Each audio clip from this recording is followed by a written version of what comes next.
Hello everyone, welcome back to my channel. Before starting the video, please subscribe and keep watching for more details videos. Coco Gauff joins rare Serena Williams and Novak Djokovic club in surprising pre-US Open Verdic. Tennis is a battlefield of sweat, dirt, and triumph, yet it also carries frustration, fear, and relentless grit. A generation embodies that full spectrum. Serena Williams, who carved her name in the stars with 23 Grand Slam titles before passing her legacy forward to the next generation of American WTA stars, and Novak Djokovic, at 38, already a 24-time major champion, walking the very trail to cherish the ultimate of ultimates, the 25th Slam. Both have faced the fire, embraced the glory, and carried the same unshakable force, belief. And as the US Open now looms over the shoulder, that shared conviction now stands etched in words, as former world number 10 Andrea Petkovic beautifully captured the essence, binding these two champions, along with a surprise entry on the list, Coco Gauff. Andrea Petkovic, in her latest finite jest piece titled The Schools of Thought in Tennis, crafts a philosophical lens through which the sport reveals its deepest layers. She envisions tennis players not merely as athletes, but as philosophers who embody distinct schools of thought. Among the South Tyrolean Stoics, the advocates, and the hedonists, she introduces another profound category, the believers. Within this realm, Petkovic places Novak Djokovic, Boris Becker, Serena Williams, and Coco Gauff, for figures united by an unshakable force that transcends mere competition. In a world that has become cynical, doubtful, and suspicious, these players show that it's possible to believe in something bigger and shine, even if that something bigger is oneself, she writes. Maybe because the something bigger is oneself. They excel in situations when the world doubts them and find respite in the conviction that they are right and everyone else is wrong. Her words are less commentary and more poetry, painting belief not as abstract hope, but as an unrelenting weapon forged in defiance. Petkovic expands the idea with unfiltered clarity. This school of thought's most prominent protagonist is Novak Djokovic. Faith can not only move mountains, but also win gold medals. Oftentimes, they are religious people or believe in entities outside of what mortal humans can grasp. While acceptance of a difficult situation will help the South Tyrolean Stoic to overcome it, the believer trusts in destiny, trusts in a plan that will make sense in the future. In this vision, belief is not passive, it is active resistance, a chosen act of defiance against logic, fear, and circumstance. She then adds, there are mechanics in this world the humans are too puny to understand. The believer, however, believes and in it finds strength. What is coldness in the Stoic can be revengefulness in the believer. They want you to know that you were wrong, and they want you to admit it. Her words cut deep, showing that belief is not just a soft shield, it's a sharp edge, an energy that demands recognition. Finally, she seals her thought. It's not a coincidence that many goats are believers. In order to accomplish something that has never been done before, you have to first make a claim to it. The believer has done that. Trust me. In this declaration, belief emerges as the foundation of greatness itself, a quiet but ferocious vow whispered long before the world applauds. History itself echoes Petkovic's theory. For instance, Serena Williams' legendary 2017 Australian Open triumph came while she was 2 months pregnant, an achievement hidden even from her coach and officials. She claimed her 23rd Grand Slam title without dropping a set, defeating her sister Venus in the final, all while carrying a secret that embodied resilience, faith, and audacity. That was belief personified. Djokovic, too, embodies this school. Despite recent setbacks, including a painful semifinal exit at Wimbledon to Jannik Sinner, he continues to chase his 25th major with the same relentless conviction, refusing to see failure as an ending. And for Coco Gauff, still at the dawn of her journey, belief is her fuel even in moments of defeat, like her shocking early round loss at Wimbledon. She walks the path Serena once carved, enduring heartbreak, yet holding on to the same unwavering faith that tomorrow's glory will belong to her. Yet the US Open now stands ahead of Coco, a stage where she triumphed in 2023 at just 19, making history. But the road to defend that glory begins in Cincinnati. Coco Gauff's Montreal run promises fireworks amid looming threats. The Montreal Open, set from July 27th to August 7th, boasts a powerful 96-player draw brimming with talent. 5 of the top 8 seeds are American, a clear sign of their current dominance on tour.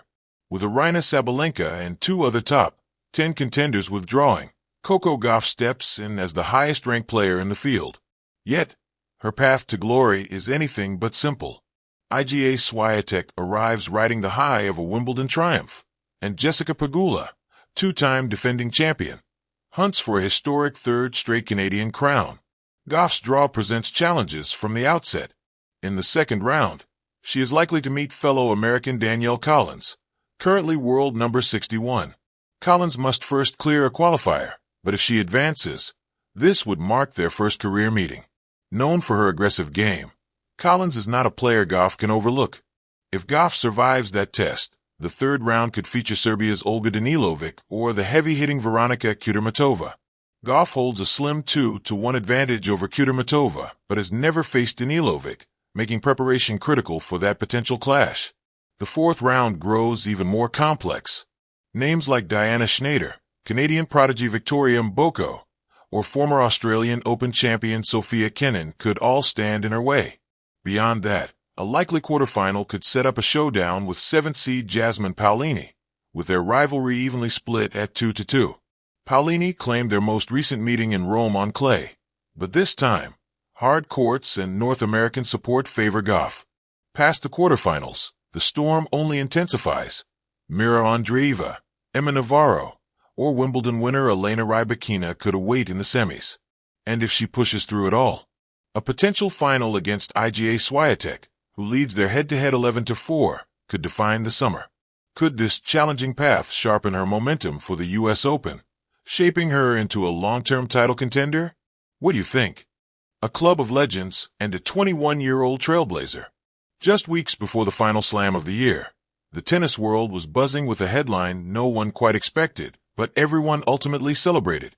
Coco Gauff, at just 21, had officially joined one of the sport's most exclusive clubs. A club so elite, it holds only a handful of names. A club where Serena Williams and Novak Djokovic once stood tall. A club that symbolizes not just excellence, but evolution. The Triple Crown Pre-Slam Club. No, this wasn't about Grand Slams won. It was about dominance leading into the slam.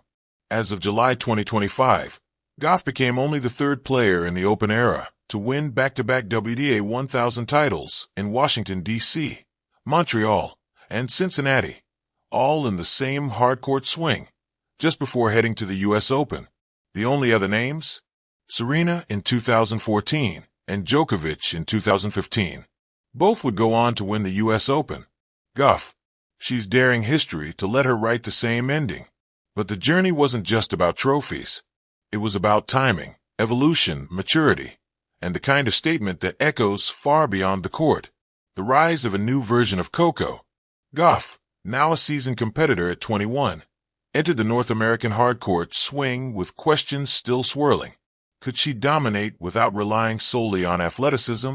Could she refine her serve, manage her forehand under pressure, and hold her nerve across tight sets? By mid-August, those questions became irrelevant. Coco wasn't just answering critics, she was silencing them. In Washington, D.C., she breezed through a draw filled with big hitters. In Montreal, she outlasted Iga Swiatek in an electric semifinal and followed it with a title-clinching win over Aryna Sabalenka. And in Cincinnati, she completed the trifecta, dispatching Elena Rybakina and Ons Jabeur in straight sets. "I think I've finally found my game," Coco said during her Cincinnati Trophy speech. "It took a while, but I'm here now. And I'm not going anywhere." The tennis world collectively nodded. Here was Gauff 2.0, still fiery, still expressive, but now with a game polished by pain, patience, and purpose. Echoes of Serena. It's impossible to watch Gauff's resurgence and not think of Serena. The comparison has lingered since Coco's 2019 Wimbledon breakout, but in 2025, it feels more real than ever. Not because of skin color or country, but because of presence, that intimidating, ironclad will to win.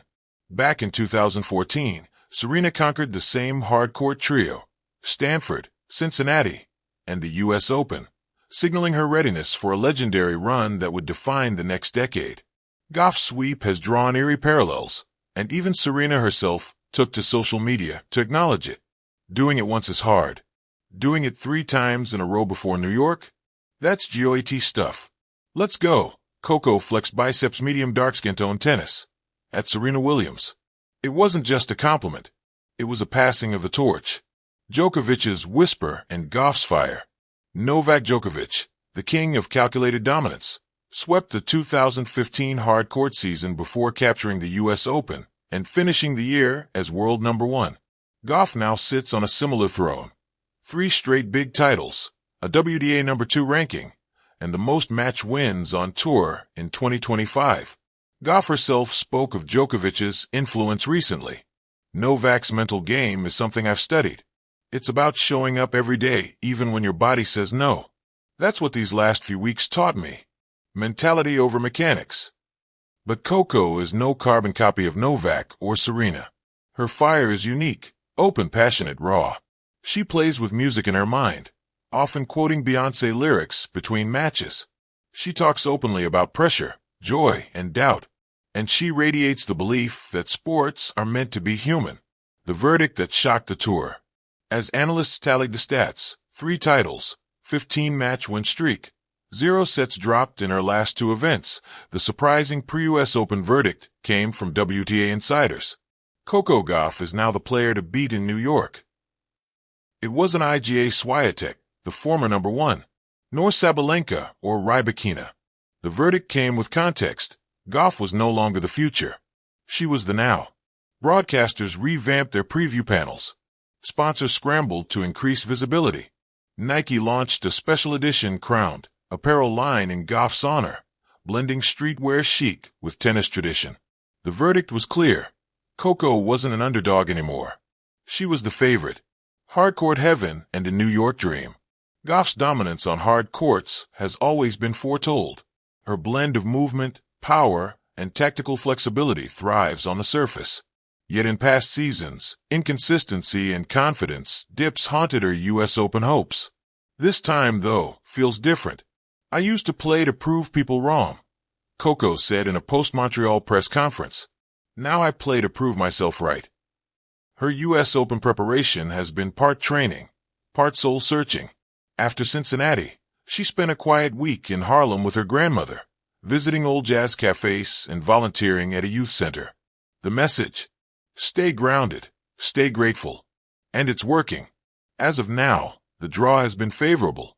Gauff opens against a qualifier, with a potential quarterfinal rematch against Swiatek looming. But whether the path is smooth or rocky, the energy around Flushing Meadows is unmistakable. Arthur Ashe Stadium isn't just ready for a champion. It's ready for a queen. The fans, the frenzy, and the future. What makes Gauff's rise so magnetic isn't just her results, it's her realness. She stops for every child who asks for a selfie. She dances after wins. She speaks about social justice with clarity. And she reminds fans, especially young girls of color, that power and kindness can coexist. At a recent clinic in Queens, a young fan asked Coco, "Do you think you can win the U.S. Open this time?" Coco laughed. "Why not me?" she said, echoing a now iconic line from her 2023 win speech. Why not, indeed? Final serve. The club gets its newest member. When Serena joined this pre-US Open Triple Crown club, she ushered in a golden chapter of dominance. When Novak did it, he redefined mental excellence. Now, with Coco's surprise entry, a new era begins, one built on charisma, courage, and continuity.